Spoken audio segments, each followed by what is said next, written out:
Well, hi, it's me again, Cindy from Wilderness Journeys. You know, that crazy lady? Well, what are we going to talk about today? I got a whole big old list. As usual, I'm a great list person. I make lists of lists. The most important thing is, or one of the most important or valuable things I've learned in my life, which I certainly do not apply as much as I'd like to, is that the best answer is a question. Isn't it? I remember when I first heard that, and I came back and I had all my sales staff, and they could not talk unless they asked a question. And it really helped all of us to learn to listen with empathy, to listen to understand, and it gives us information because most of the time we assume that we know. And we come into life, throughout life, we pick up these paradigms that we can't shake because we don't know we have them. The way we see things. You know, I was raised with a father that was very prejudiced. He was very young and very emotionally immature. He was 17 and had 7 kids. Boom, boom, boom, boom. And a therapist once told me that his emotional IQ was what it was when I came into the world, his first child, and he never breathed his own breath after that, right? That made a lot of sense to me. I have a tendency to get off track, so that's why I've got these. And if I were to do this on the computer, I'd never get there. I've been trying that for years. There's too much to focus on, so I have to stay here. So we know the questions. What? What am I? No one can give me an answer. I know what I am inside, but what is my makeup? Where did I come from? I know from my parents, but where did my genealogy, where did my humanity, where did it all begin? We've been told that God created Adam and then took a rib and created Eve. Or we've been told that we're dust and that we were like this little bacteria swimming in a mud soup, or that we evolved from apes. And a lot of people say now that we were kind of planted here, that we are aliens on this planet. Who knows? I don't know. One thing you're going to find out about these videos is that I know less than I ever thought I knew. I used to think I knew everything. I lived most of my life feeling that way, but I really worked hard to learn. So I know nothing today, and nothing is verifiable. So who are we? Who are we to what? What roles do we play to a country, to a nation, to a universe? Where are we? When are we? Why are we? What's your purpose, your ikigai, or what is it, raison d'être? Or is that something else? I need to brush up on my French. And how are we? Because feelings, I'm beginning to learn, aren't something to stuff down and ignore. Feelings are a tap, tap, tap. Tap, tap, tapping on the windowsill. My mom used to sing that song. Snow, here comes Susie, snowflakes, see her come tumbling down. Okay. Get back on track. Questions. Is it urgent? Is it important? Or is it not really urgent and not important? We have to figure these things out as we go through life. What do we need to know? What do we want to know? What can be done? And can I do it? Why does the problem exist? Are there solutions or ideas? Can we put our heads together and come up with an idea? What do you think about it? When? How long will it last? How long has it been there? what calendar were they using when they figured that out? Where? The location, is it unique? Here's a real tickler. They change the names of things so quick in history. Like Byzantine was Constantinople, right? So if you're looking for that, you're lucky if somebody's going to point you in the right direction. You learn to have to read clues to look into history. Who was involved? What was the character of all the people involved? And then how do we fix the problem if there is one? Can we brainstorm? So I keep this up wherever I am. It's at home on my desk. And it says the best answer is a question. So why is history unreliable? I talked about this, I think, briefly in the last video, but let's just go over it again, and I think some of these are repeats, but I need to remind myself that changes, aliases, pen names, people using others' names throughout history, depending on the culture. Heck, one group of pharaohs took the same name, or they could take their grandfather's name, or if it was the oldest son, they could write as so-and-so, and all that hoopla. And one of the biggest, I guess, aha moments was when I was researching Josephus. And I was helping with Vacation Bible School, and this girl came in and mentioned Josephus, and I wasn't looking to destroy the Bible. I was very, I was fine. So when I started looking him up and read his story, I went, oh my God, this guy's a creep. And everybody bases everything on what he says. And he's a creep. I mean, literally, he took 100 Jews, talked them all into killing themselves. He watched them all do it. He picked the straw that was the last one, of course, went and hid in a cave, waited. The Romans found him. He was afraid that the Jews would kill him and the Romans would. And so the Romans found him and said, no, you're an idol. Come on up. We'll make you historian. And they did. None of that's probably true, but that's a better story than what they tell you, because he made it. Anyway, names are important. Places and dates. Dates are peculiarly important. One of the first things that clued me in that there was something in the woodshed, or whatever you say, is because I read about a 326 AD event, some weather event, and I couldn't find it anywhere. And the timelines of history, they didn't put it in there, like it didn't matter, but it was like a major catastrophe.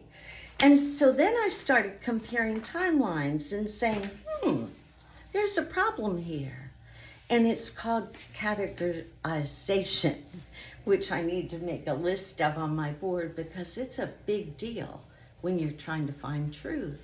If everything is categorized and everybody has their own little hub of the wheel and no one knows what the wheel does, no one will ever figure anything out. And that's like, what's the guy's name that the first whistleblower with the UFO? I can't think of his name, but he was saying, everything is so compartmentalized that he only knew how to do his one little part. And when I ran cemeteries, one of the first things I did was get all my staff and have them spend a week in everybody's job so that they would know what needed to happen. Because that's everything, is knowing how the wheel works, the cycle turns. Most of the time, that information is not here. And that's why I'll put a plug in for a guy that I feel like I know, but I don't at all, Jason from Archaics. And he caught my attention because he had been in prison, and my son has been in prison, which is another whole story. And he spent 27 years doing chronology and reading old books and then figuring out the timeline and the calendar systems that were used to reconcile history. And that was exactly what I was missing. And so I could find people with lists. Like you can go on, and I think Baker, or there are a couple people that do great charts and things like that, but nothing like what Jason's done. He is like, man. So what happened was when I met him, I didn't want to listen to his stuff because I don't like to learn from people. I like to dig it up myself. So I wouldn't listen to him, but I did order his files and I've got them. I've still never opened them. But one of the things he had was a timeline that connected everything so beautifully. And I should have printed it and had it up here, but I didn't think I was going to get to Jason today. But anyway, we've had some disagreements because when I said, blah, blah, blah, Jesus is fake, he said, we're not going to talk about Jesus on here. And so they kicked me off their little site thing, which, we are all going to find the truth in our own time, depending on how hard we're looking for it, right? And he was looking for numbers and dates, and I was looking for people and characters and trends. And so I believe that when I connect his work with mine, we're going to have some good stuff. Besides, two other people factor in there that have been great mentors to me that give another side of the story, because life is all interconnected, isn't it? It's just one doll inside another doll, one toroidal inside another toroidal. And that's one of my favorite videos to make, is on language. Languages, we might as well talk about that. Why is history difficult? Languages. Do you realize how few people could read or write at all during the times that most of history was written? It's really crazy when you think about it. And when I started going back, I recognized just exactly where Stephen Covey got the 7 habits, just from reading ancient literature. The ancient stuff, a lot of it's filed under occult because they don't want you reading it. Not because it's a cult, but because it ruins the Jesus narrative.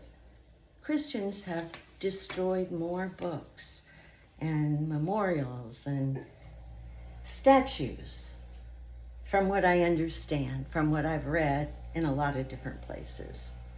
And I heard that they were responsible for the Library of Alexandria, but I don't know that to be a fact. I don't know anything to be a fact. So calendar differences. Coding. When I met Doug Vogt, that was a highlight of my life. And he died in December, and I really miss him because he helped me. I called him on the phone, which I never do. And, I put a comment on his video, and then I called him and went to lunch with him, and he taught me a lot just talking for hours on the phone.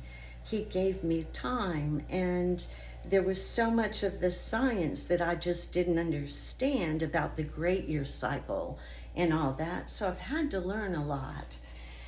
Okay, so assumptions that we have keep us from looking at history fairly with a balanced view. Expectations. That's the big deal for me, is that once I realized that I was onto something and the Bible was not what it was given to us to be, I wanted proof of that. And I ran across primarily 90% of it was pro-Bible, of course. And to get down to the old stuff, I had to get into the old books and do some really deep dives and find some old people that knew things. I even went up to Kansas with a good friend of mine to meet her elder in the Osage tribe. And I was hoping I'd meet somebody that had some information, but I was there too short of a time. And It was disappointing that most of them are Catholic, which is a whole nother video. Lots on that. Okay, so their timelines are wrong. There's no accountability in history, not from anybody, anywhere. One guy just recently I heard said that you can't say that about something. And he said it's not in the Oxford Dictionary, no, Harvard Dictionary. And if it's not in the Harvard Dictionary, it's just not respected. Well, la-di-da, whoop-de-woo, right? Huh. So, secrets protected. Whoever thought that our country would have such a long, deep history of secrets? And they let the secrets out every, 25-year period, 75 based on the president, and still half of it's blacked out. That's how we found out about a lot of the CIA stuff in the experiments. It's really not good. Apathy toward truth. I was just looking, I think it's Video Advice is one of my favorite people. I don't watch a lot, but if I pick up something to watch that's not space, it's that. And, one of three. And they were saying how our cell phones have been used since the 50s to deliver signals. And I swear to God, there are times when I just feel like my brain is buzzing, depending on where I am and what's going on with the weather, and I don't even have to know it. And I know it's true. You know it's true. I've done some research on AI. It's scary for us normal people. The younger people, you guys get it so much better than we do. And it's hard for me. I didn't like sci-fi. I like science, but I didn't know they were one and the same. So apathy toward truth. Ignorance of the difficulty. So you just think you're going to put in Google, where did this come from? And you're going to get the right answer. Yeah, right. The fact that there's so much division, and that's been promulgated purposely by design. And then having the time, resources, and skills. I did Lumosity just to keep my brain working, and I was an ace at it because I did it every day. I'm 99% of my age, but I read a lot and think even more. And so I did those games, and the one thing that was interesting is when you put in there, what job should I do? All the way I played the game said you should be a researcher. And when I look back, my successes, and I had a lot of them, were really because I would dig deep and go the extra mile and be resourceful. And that's just what I'm doing now. That's just who I am. And so just being true to who we are is a gift because we're comfortable there, right? I'm not sure about this stuff, but I'm comfortable learning and sharing, which brings me to another point. I think that we have no accountability for the truth or for history. I think we said that. I think we covered these. Okay, which leads me to another point that I forgot.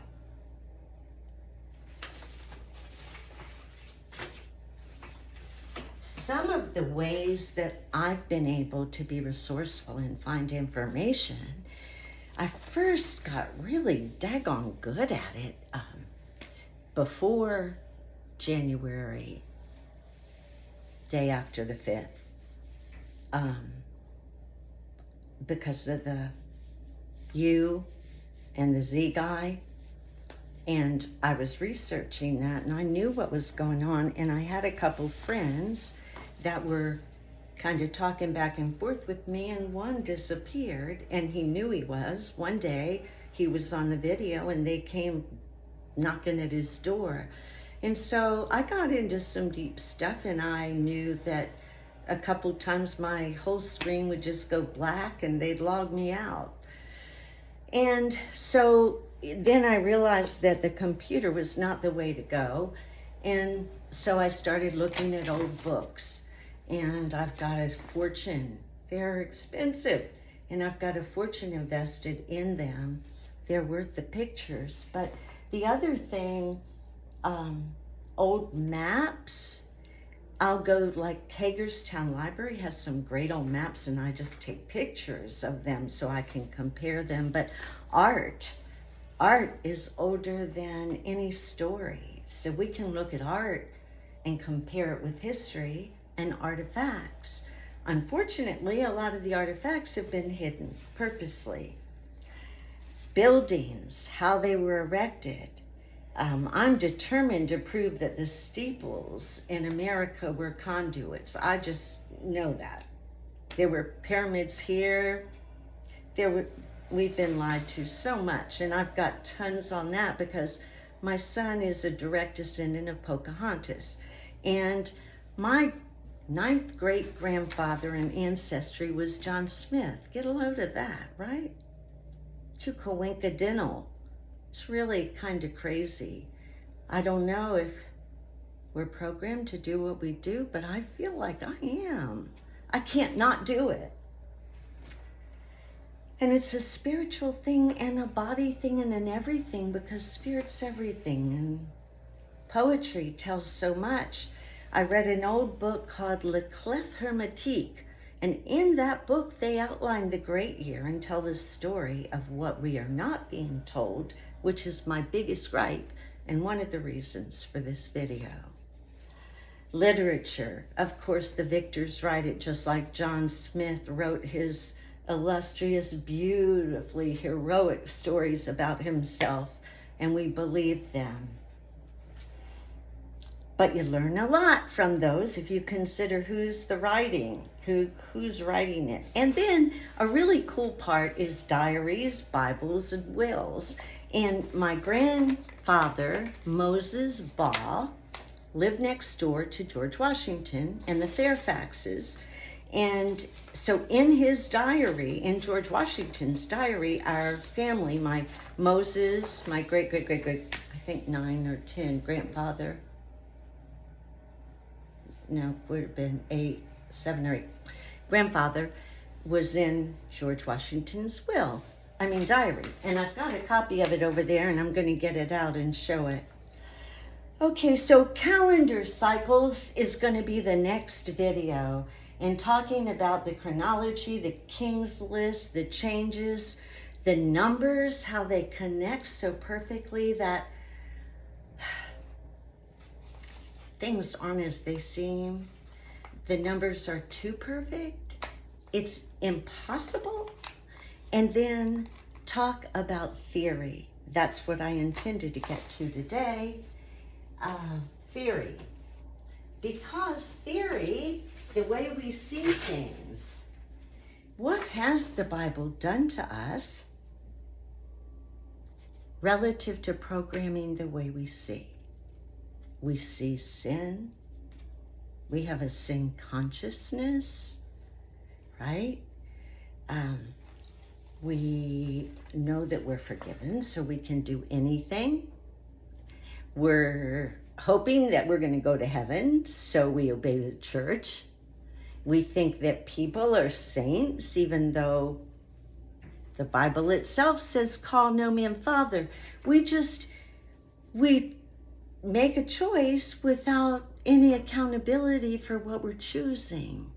That's why the best answer is a question. And so what I wanted to do in this one was talk about how seeing as a Christian changes the world. I'm not saying good or bad. I'm just saying that it changes it. Just think about Israel. What if I'm correct and the Israelites wrote the book to make them the chosen people? And I'm really sure they did. And it's all about wealth and money under Egypt or under the Sphinx is what I think.